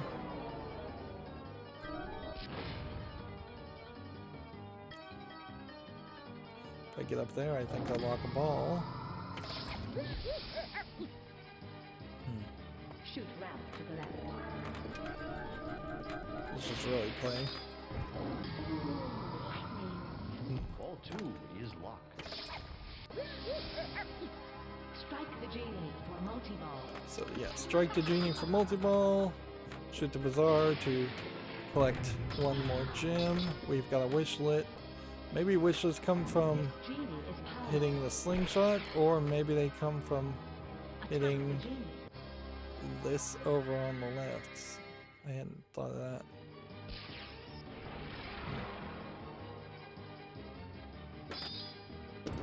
Definitely not getting anywhere towards that heron multiball.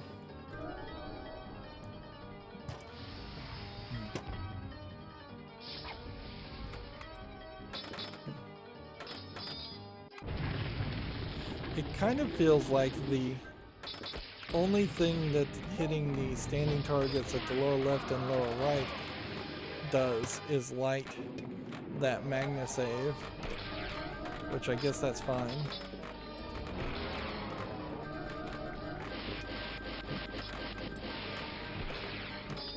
The genie.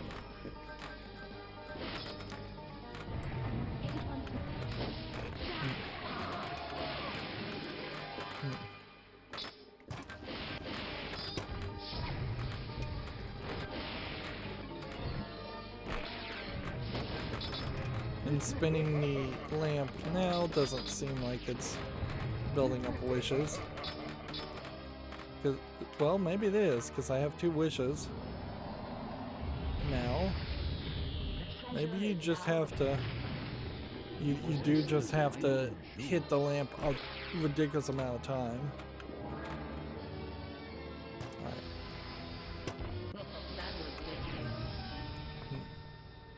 Let me out of here! Shoot the golden symbols!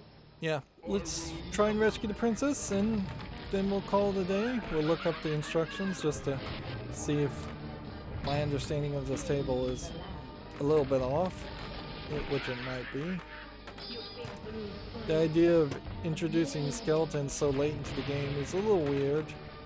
I think it would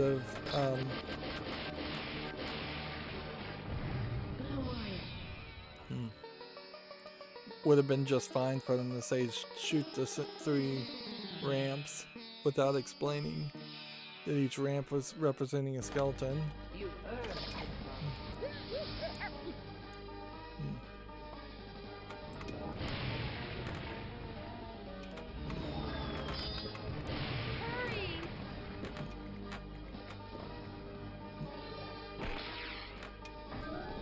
So it wants me to hit a ramp.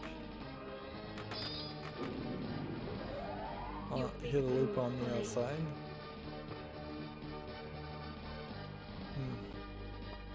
I cannot be defeated.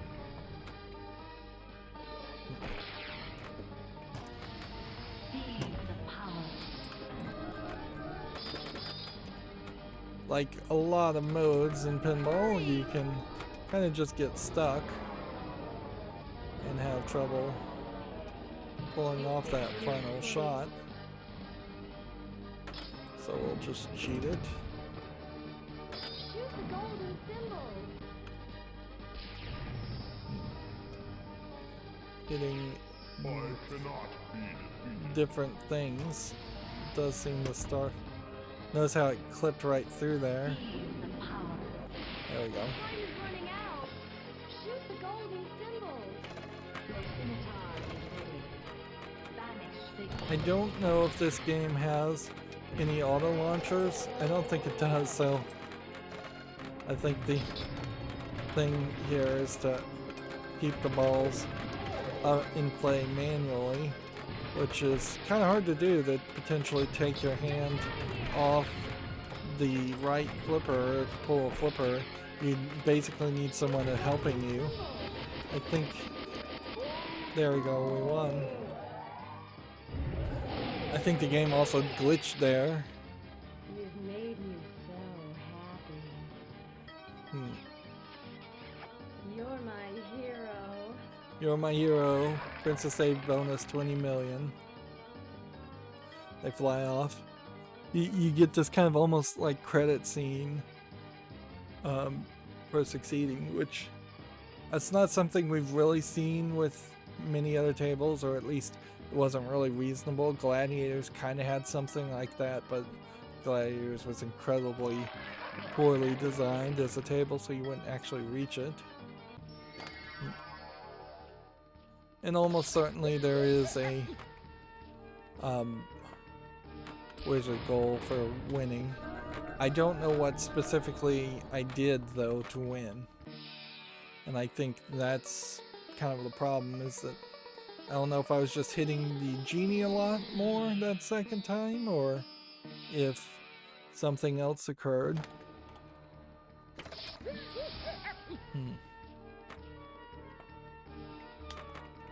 I'll try and capture the ball, which that never works.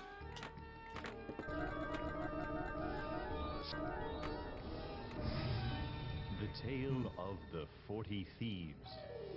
It's weird that the magnet flings the ball all around like that, just to give some randomness to it.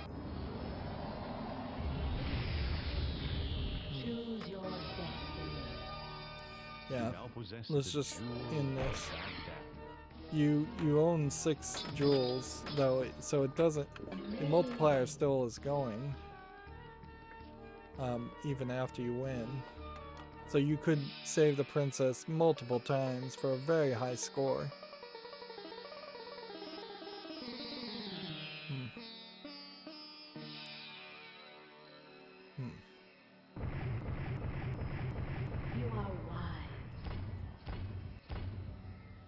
70 million cheating compared to 40 million just getting lucky with some beginner's luck.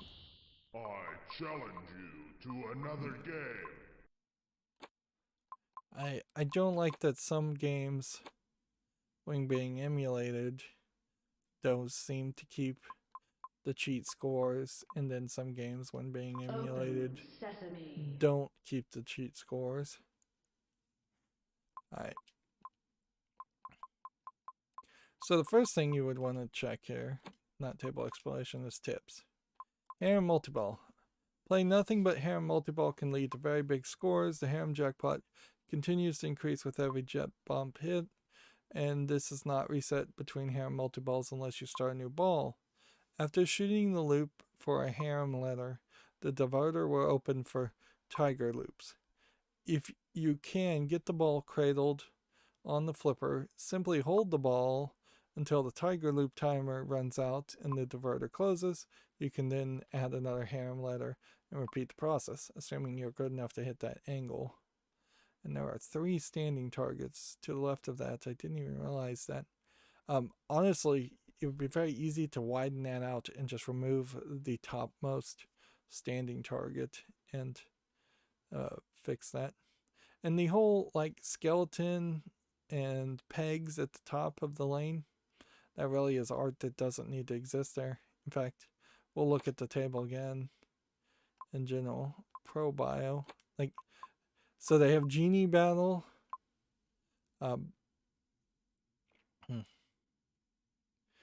If you get close to defeating the genie, simply let your balls go down so he gains power. You can then continue to score points. Harem Multiball during Genie Battle can lead to unlimited play for as long as you can keep the Genie Battle going. And that's all the focus here as far as your hints. So yeah, you have this scimitar cutout to look like a weapon for no reason, and then you have these kind of snakes in a basket, but then the snakes in the basket doesn't have a like sticker on the third one to even show a basket. So you could have probably gotten rid of the plastic here and just had it drain and have a slightly cheaper art element. And the snake here you can barely even see. This ramp that's so wavy, the waves slow it down. I wish it hit the switch, but whatever. I like the pegs popping up and saving the ball. That's obviously one motor that sends all the pegs upward, which inevitably that will cause an air ball where the ball will just get shot straight up, and that might be why this plastic is curved around like that in both cases, is that well, there actually is plastic right under that. There's plastic under this see-through tube plastic. This skeleton, whatever reference that is unnecessary because it doesn't really play a role. This is supposed to be the Cyclops shot or the Fireball shot, and it doesn't make it obvious that that's what that is. Where this guy with the flaming hammer means nothing to me. The Pegasus is way back there, or the flying horse. This flaming dagger, we didn't see really a single story that had anything to do with that. You have the man in the flying carpet way back there. You have vultures on the arch. You can barely see. You have a tigers. The fact that this is so dark down here doesn't really make a lot of sense. It feels like that's maybe a glitch of the DirectX 11 version, and that this should just look like normal table and it would light up at some point. The fact that this right before the final battle makes the ball disappear under that is excessive. So you definitely could have taken an editor's hatchet to this design and say, hey, let's get rid of quite a few of these elements and then change the art to more focus on these elements. Like there's a standing target, I think here that I have no idea. It's like a ramp, but you can't even really see it, and this ramp seems to shoot the ball up a secret passage towards that area, when really this could have just merged with this, and the ball could have drained out where it may. So I'm not sure you need that standing target to be there. The bazaar could be a wider shot too, and the harem shot is nice, but it visually could be emphasized a little bit more. I guess since this harem lady is blonde, also there's the idea that not all of these are Middle Eastern people. Which I guess maybe the harem could easily be whole Western ladies being captured by evil sultans, or evil husbands in general.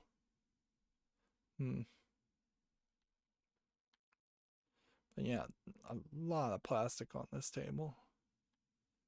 But very popular table too, so maybe going over the top. The fact that there's a peacock here doesn't play any role. So if you're going to make a new sequel to this, spiritual sequel, I'd improve that. And make it make sense that it's there. I'd get rid of the big blue guy. See, even on the backboard, you have like Scheherazade telling stories to a sultan, not an evil genie in the background. And oddly, I can't zoom in and go up higher. Unfortunately, there's a whole pirate theme back there, and we don't have a story around that. So obviously some of these art elements, we're going to tell more stories that just didn't get programmed into it. Then the thing I wanted to see as far as instructions is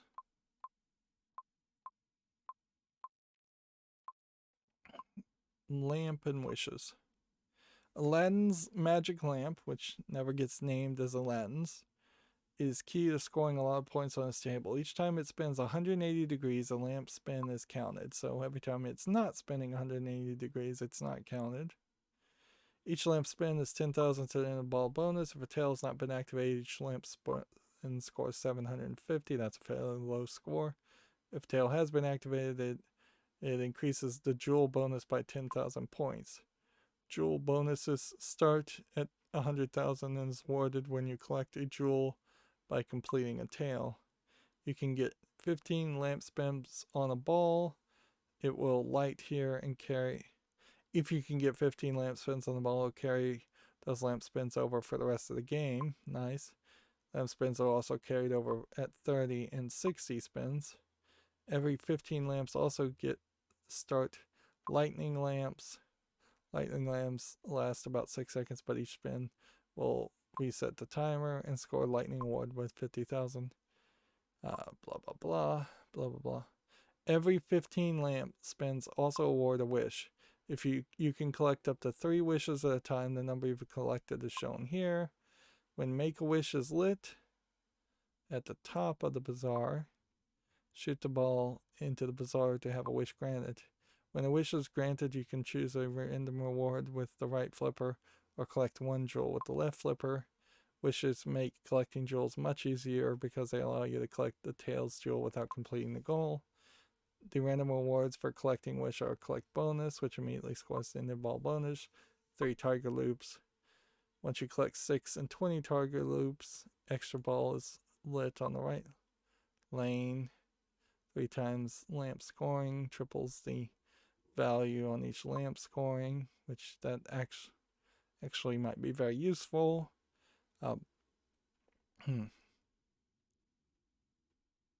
This is only given if lightning lamp mode is already active. 3x fireball mode triples the fireball award. Lightning lamp starts that mode. Okay. The ruby.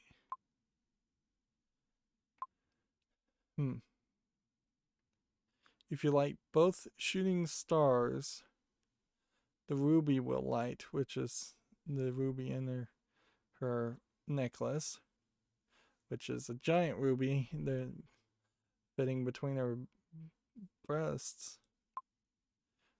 The left shooting star is lit by shooting nose targets here, and the right is lit by hitting nose targets there, which is a very different place. I didn't even know there were targets there. These standing targets are kind of great because not once have I even felt like the ball has come anywhere close to draining out by hitting one of those standing targets. When the ruby is lit and the ball is shot into the bazaar, you choose a random reward with the right flipper and collect 2 jewels with the left flipper. The ruby will turn off when the ball is lost, and only 1 ruby can be lit per ball. So between 3 balls, you can get that. So 15 lamp shots, and then hit the standing targets to light both sides. And the only real question is then the make the wish light. How do you light the make a wish part? Is that just 15 lamp shots also?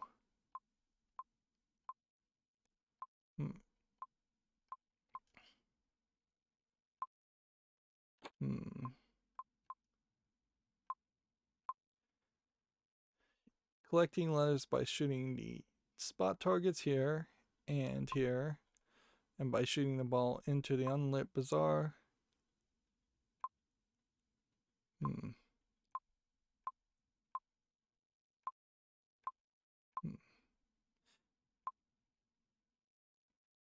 Light Make-A-Wish from the bazaar lights Make-A-Wish. Is that the only way to light Make-A-Wish? Interesting. It does feel like it would be fairly redundant. One additional hidden reward is a new cow. To get it, shoot the ball into the lit bazaar 4 times. Each time you enter the bazaar, immediately engage both flippers. This will skip the animation on the display, and on the 4th time, a new cow will appear, scoring 1 million points. Interesting. Okay. It's funny that we keep having these cow-themed jokes in games. I know there was a cow joke meme from Diablo, and I wonder if that's where it all came from. Alright, well, let's see the leaderboards then. And playing this on a Tuesday, overall we have 26 billion, quickly jumping down to about 14 billion. Is 10 billion a reasonable score if I got 40 million on a good game? Sure, I could imagine that. I could imagine that easily. Overall, my score got me into what position? 158,969th position, which I think really highlights how many people have played Arabian Nights and how popular it is. I'm not super sold on it though, so I don't think it actually makes it in the top 10 when I actually think about how I've already got my top 10 kind of full, and if I was to say Arabian Nights should be right after Twilight Zone, it still wouldn't be in the top 10 at that point. Now, weekly playing this on a Tuesday, I'm at 61st position of what looks to me like is going to be somewhere around 200 people already have played this table.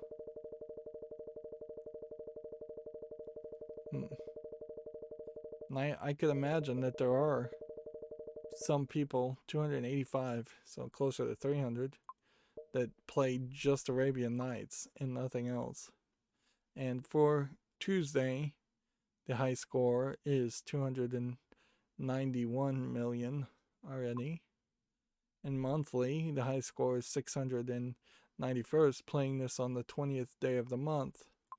And I am in 280th position. And see, I thought I did a particularly good job. And in retrospect, with seeing how well everybody else plays this table, I'm not that good.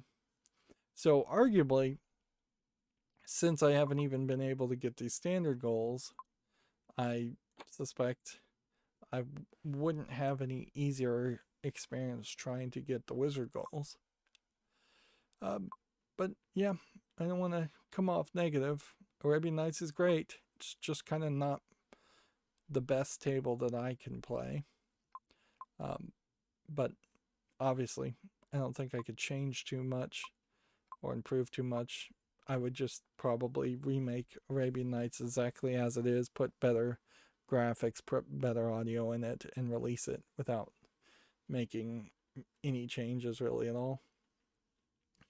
Anyways, that's going to be it for this recording. As always, I ask you to like, share, subscribe, comment, and watch every second of my videos. If you want a friend or follow me on any social media sites, there's a whole bunch of links down below. And if you want to support me further, there's a link to Patreon, or you can friend me on Steam and get me a game off my wish list. Thank you for watching. Have a good evening.